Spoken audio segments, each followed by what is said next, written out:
ఒక్కసారి నేను మీకు అక్కడ ఉన్న సిచ్యువేషన్ని చూపిస్తున్నాను, ఎంత భయానకంగా ఉంది అనేది మీరు ఒక్కసారి చూడొచ్చు.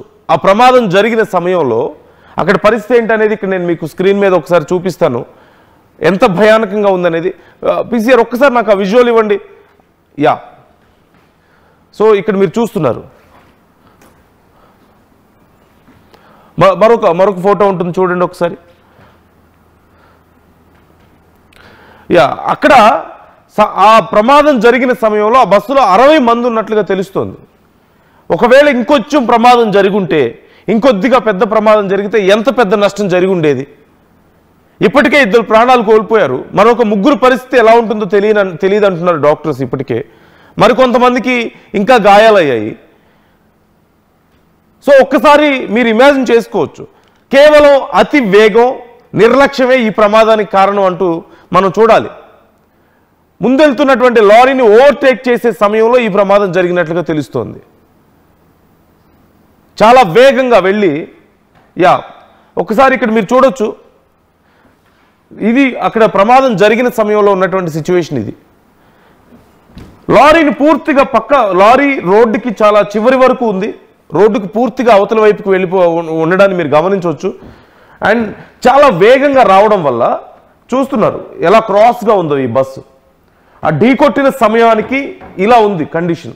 అంటే లారీ రోడ్డు పక్కకి జరిగినప్పటికీ కూడా చాలా వేగంగా ఈ లారీని ఓవర్టేక్ చేస్తున్న సమయంలో కంట్రోల్ తప్పి వెళ్ళి లారీ మీదకి దూసుకెళ్ళింది. ఈ లారీ కొంత భాగం ఈ బస్సు లోపలికి నెట్టుకు చొచ్చుకుపోవడం మీరు చూడొచ్చు. ఇక్కడ ఉన్న వాళ్ళ పరిస్థితి ఏమై ఉండొచ్చు, నుజ్జు అయిపోయి ఉంటారు కదా ఇక్కడ ఉన్న వాళ్ళు. ఎలాంటి చిత్రవాద అనుభవించి ఉంటారో ఒకసారి మీరు చూడొచ్చు. బట్ ఆఫ్టర్ ఆల్ ఇదంతా దేనికోసం? ఒక్క నిమిషం నిదానంగా వెళ్తే ఏదైనా సమస్య వస్తుందా?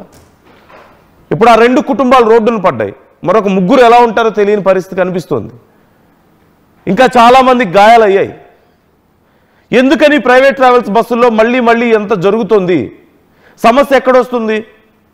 అధికారులు నిర్లక్ష్యంగా ఉండడం వలన అంటే అవుననే చెప్పాలి ఖచ్చితంగా.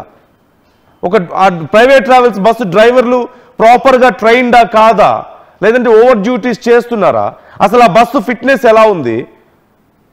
కావేరీ ట్రావెల్స్ విషయంలో మనం అదే కదా చూసాం.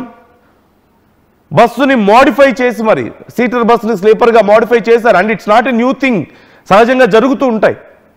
కానీ నిబంధనలకు అనుగుణంగా చేశారా లేదా, ఏవైనా రూల్స్ క్రాస్ చేశారా, ఇవన్నీ చెక్ చేసుకున్నారా అంటే ఎవరి దగ్గర సమాధానం లేదు.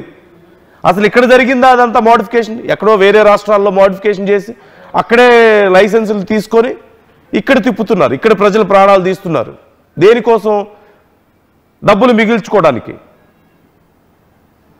సో ఈ విషయంలో ప్రజలు జాగ్రత్తగా ఉండండి. ఫస్ట్ మీరు జాగ్రత్తగా ఉండండి. బస్ ఎక్కిన తర్వాత ట్రై టు ఆస్క్ దెమ్, ఏదైనా సిచ్యువేషన్ వస్తే ఏం చేయాలి, ఉన్నాయా లేదా, ఇక్కడ మాకు ఒక హ్యామర్ ఉందా, ఏదైనా అవసరమైతే బద్దలు కొట్టడానికి, లేదంటే అక్కడ ఉన్నటువంటి ఏదైనా సమస్య ఉందా వెంటనే కంప్లైంట్ చేయండి. బాగా ఇరుగ్గా ఉంటాయి కొన్ని మోడిఫైడ్ బస్సులు, చాలా ఇరుగ్గా ఉంటాయి.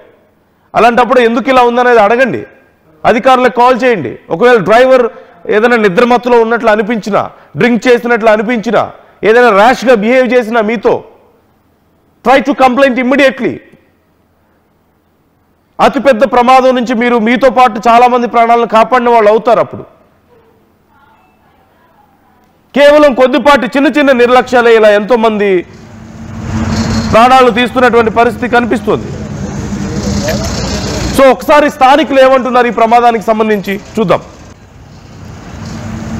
मॉर्निंग में 5 बजे करीब हुआ, हम लोग सोए हुए थे, अचानक आवाज आया तो हम लोग उठे, झटका लगा हम लोगों को भी थोड़ा बहुत, और हैदराबाद से वाराणसी के लिए मैं जा रहा था।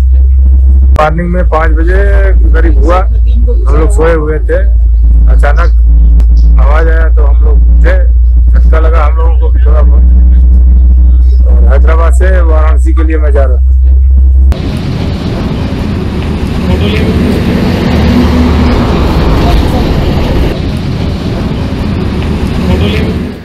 సో వెళ్తున్న సమయంలో మేమంతా నిద్రలో ఉన్నాం, ఒక్కసారిగా ఏదో జరిగినట్లు అనిపించింది, చూస్తే ఇలా జరిగింది అని చెప్పేసి ప్రయాణికుడు చెప్తున్నాడు.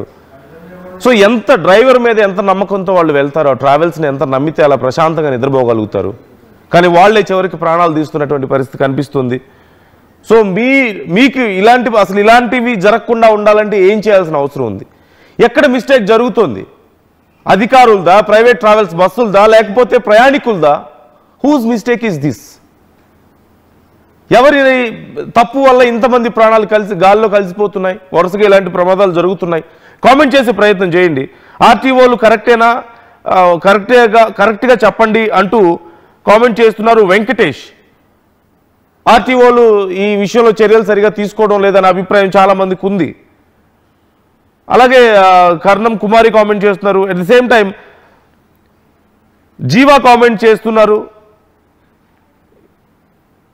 ఇండ్ల రాజీవ కామెంట్ చేస్తున్నారు, ఇవన్నీ యాక్సిడెంట్స్ అవుతున్నాయి, ఇవేమి యాక్సిడెంట్స్ స్వామి డైలీ అంటూ కామెంట్ చేస్తున్నారు. ప్రతిరోజు ఇలాంటివి జరుగుతూనే ఉన్నాయి. ఎక్కడో ఒక చోట ఎంతోమంది ప్రాణాలు కోల్పోతూనే ఉన్నారు. సో మీ ఒపీనియన్స్ని ఈ విషయంలో కామెంట్ చేసే ప్రయత్నం చేయండి.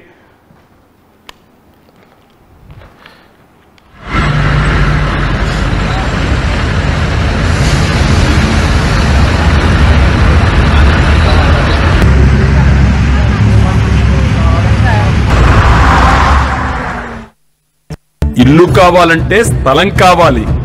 స్థలం ఎలాంటి చోట కొనాలి? తక్కువ పెట్టుబడితో ఎక్కువ అభివృద్ధి అయ్యే ప్రాంతంలో కొనాలి. నూతన వెంచర్ అమేయ నందు అప్రూవ్డ్ ప్లాట్లు అందుబాటులో ఉన్నాయి. ఒక్కసారి సకుటుంబంగా విచ్చేసి సరైన నిర్ణయం తీసుకోండి. స్వర్గసీమ వారి నూతన వెంచర్ అమేయ. చరిత్ర సృష్టించినోడు ఇప్పుడు ఆ చరిత్రని తిరగరాయబోతున్నాడు. అబద్ధాల గోడల్ని బద్దలు కొట్టి నిజాలను రాగా మీ ముందుంచబోతున్నాడు. నిజమైన వార్తల కోసం వెంటనే డౌన్లోడ్ చేసుకోండి రా యాప్ని.